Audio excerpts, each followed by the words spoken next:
오늘 우리에게 주신 말씀은 빌립보서 4장 8절과 9절 말씀입니다.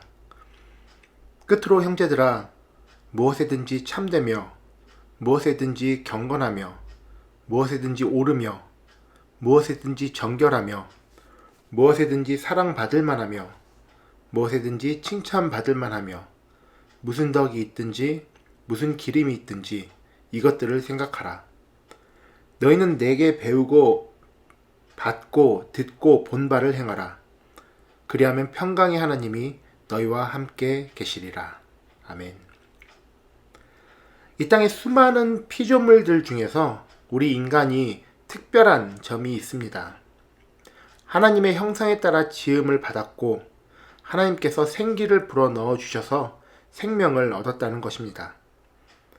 그리고 하나님께서 지으신 이 땅에서 생육하고 번성하고 충만하며 정복하고 다스릴 수 있도록 특별한 능력을 주셨습니다. 그것은 생각할 수 있는 능력입니다. 일반의 어떤 동물들처럼 본능적으로 움직이지 않고 사람들에게는 생각하며 판단할 수 있는 능력이 주어져 있습니다. 또한 자유의지를 주셔서 우리의 생각을 그 누구도 통제할 수 없습니다. 인간에게 자신의 뜻대로 생각할 수 있는 능력을 주셨습니다. 이 사실이 우리 인간이 이 땅의 다른 피조물들에 비해 특별한 이유들 중 하나입니다. 하지만 우리 인간을 특별하게 해주는 이 능력, 바로 생각할 수 있는 능력 때문에 우리는 우리 자신을 위험에 빠뜨리기도 합니다.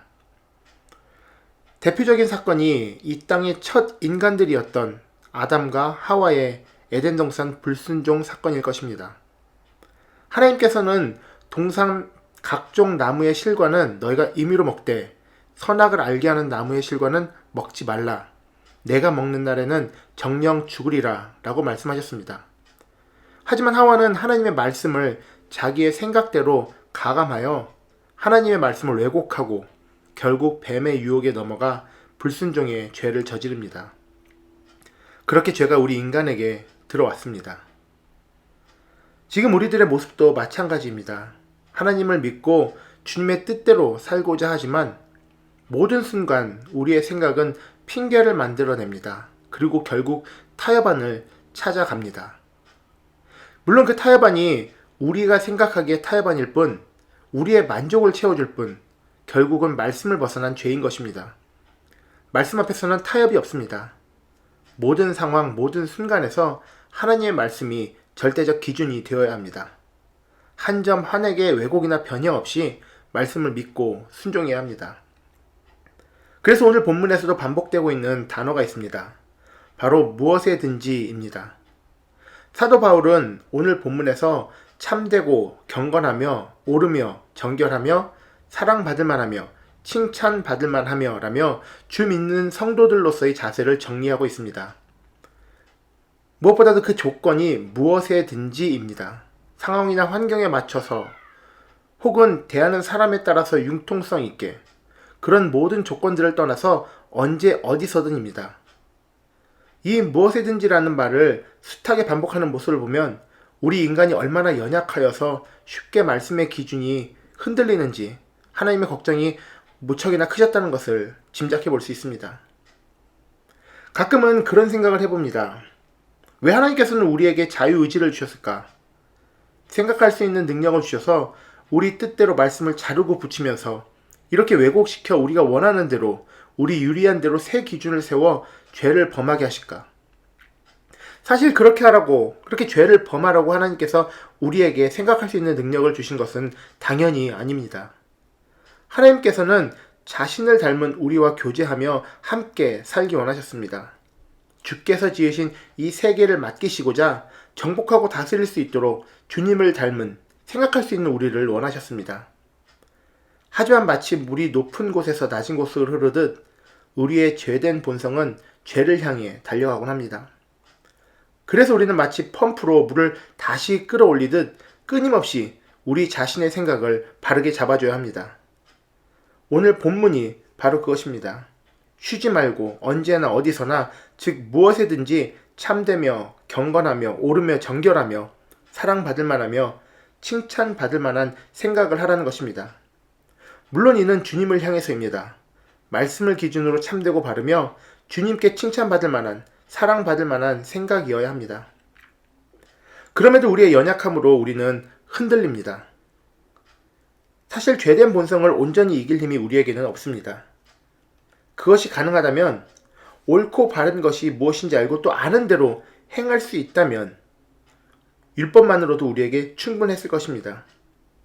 하지만 이 연약한 우리를 위해 예수 그리스도께서 직접 오셨습니다. 우리의 죄를 위해 대신 죽으시고 다시 살아 하늘로 올라가시며 우리를 돕고자 성령님을 우리에게 보내주셨습니다. 갈라디아서 5장 16절 17절 말씀을 보면 이렇게 말씀하십니다. 내가 이르노니 너희는 성령을 따라 행하라. 그리하면 육체의 욕심을 이루지 아니하리라. 육체의 소욕은 성령을 거스리고 성령은 육체를 거스리나니 이 둘이 서로 대적하므로 너희가 원하는 것을 하지 못하게 하려 함이니라. 성령님께서 우리를 도우심으로 우리는 우리 육신이 원하는 혹은 죄가 원하는 그 길에서 빠져나와 주의 길을 걸을 수가 있습니다. 참되며 경건하며 옳으며 정결하며 사랑받을 만하며 칭찬받을 만한 생각들을 계속 이루어가며 우리 삶의 모습이 바로 세워져 갈 때 우리는 덕을 세우고 기림받을 만해집니다. 하지만 이것은 우리의 영광을 위해서가 아닙니다. 우리가 다른 사람들보다 우위에 서기 위해서가 아닙니다. 이것이 바로 우리의 사명입니다. 예수 그리스도를 믿는 자들로서 그 삶의 모습이 어때야 하는지 보이고 이 일을 통해서 사람들에게 복음을 전하는 수단이 되어야 하는 것입니다. 그러한 사람들 중 한 사람으로서 사도 바울 또한 이야기하고 있습니다. 오늘 본문 9절에서 너희는 내게 배우고 받고 듣고 본 바를 행하라.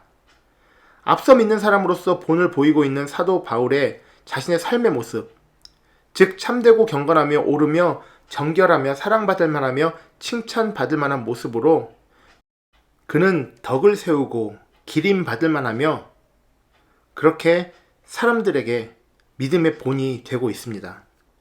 그러한 바울에게 함께하고 계시는 평강의 하나님을 그는 다른 이들에게도 소개하고 있는 것입니다. 독일 2차 세계대전의 전범인 아돌프 아이히만이라는 사람이 있습니다. 그는 유대인 학살을 주도했던 사람들 중 하나였습니다. 세계대전 후 그는 아르헨티나로 도망가서 숨어 살다가 붙잡혀서 이스라엘에서 재판을 받게 됩니다.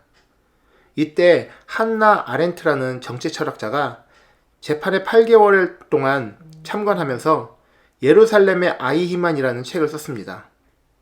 자그마치 600만이라는 유대인을 죽이는 데 앞장섰던 아이히만은 실상 그저 평범한 사람이었다고 합니다.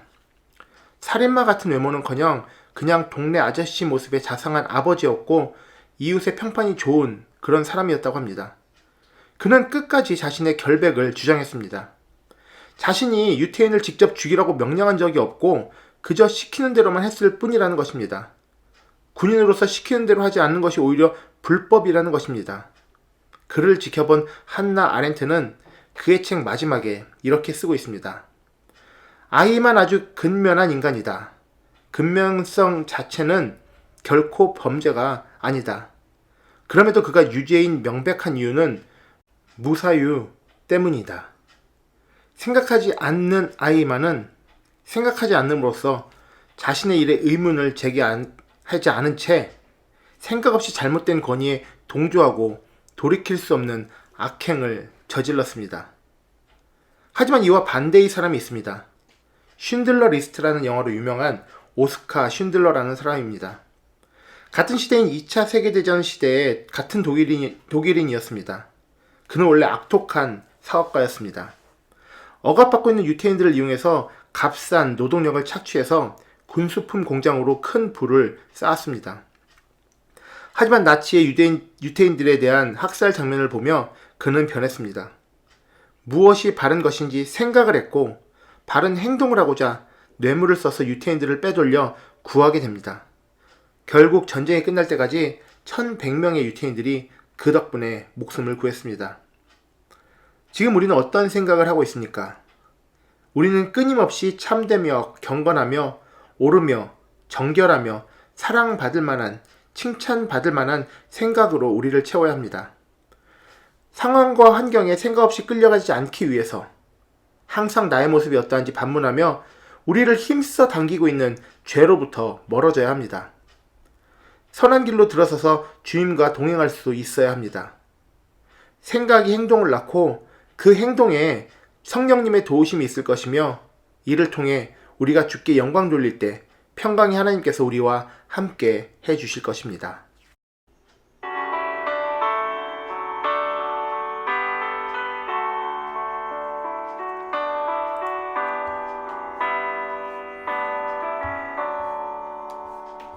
예수를 나의 구주 삼고 성령과 피로써 거듭나니 이 세상에서 내 영혼이 하늘의 영광 누리도다. 이것이 나의 간증이요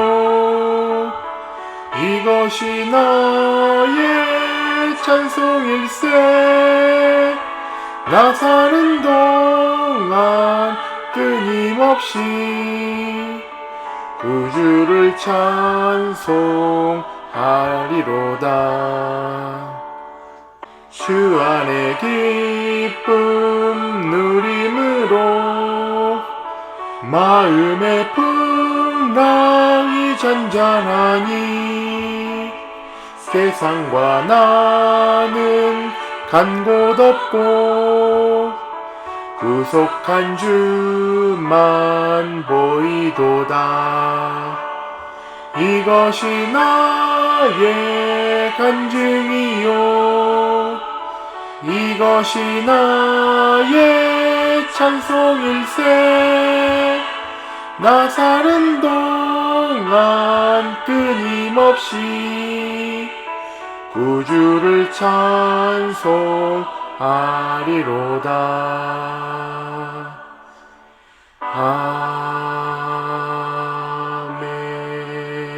아멘. 좋으신 하나님 아버지, 항상 부어주시는 크고 놀라운 은혜에 감사드립니다. 이 땅과 하늘을 창조하시고 우리 인간을 주님과 닮은 형상으로 빚으셔서 함께 동행하시고 교제해 주심이 우리에게 큰 영광입니다. 특별히 생각할 수 있는 능력을 주시고 이 땅에 그 누구보다 특별한 존재로 만들어 주셔서 주께서 만드신 이 세상을 정복하고 다스리게 하심이 큰 감사입니다. 하지만 주님, 악하고 연약한 우리는 주님의 그 크신 뜻에 온전히 따르지 못하고 죄악을 따르며 주께서 맡기신 모든 일들에 충성을 다하지 못하고 있음을 고백합니다. 다시 우리의 생각을 채웁니다. 우리의 마음을 채웁니다. 참되며 경건하며 오르며 정결하며 사랑받을 만하며 칭찬받을 만한 생각으로 다시 가득 채우고 그 길로 나아갈 때 연약한 우리들 흔들리지 않게 성령님 붙잡아 주시고 그 길을 열어주셔서 주 믿는 백성들에게 주시는 은혜가 어떠한지 우리의 삶을 통해 이 땅에 전할 수 있게 하시옵소서. 오늘도 주님 기뻐하시는 하루로 살기 원합니다. 주님 도와주시옵소서. 감사드리며 예수님 이름으로 기도드립니다. 아멘. 하늘에 계신 우리 아버지, 이름이 거룩히 여김을 받으시오며 나라에 임하옵시며 뜻이 하늘에서 이룬 것 같이 땅에서도 이루어지이다. 오늘 우리에게 일용할 양식을 주시옵고 우리가 우리에게 죄 지은 자를 사하여 준 것 같이 우리 죄를 사하여 주시옵고 우리를 시험에 들게 하지 마시옵고 다만 악에서 구하시옵소서. 나라와 권세와 영광이 아버지께 영원히 있사옵나이다. 아멘.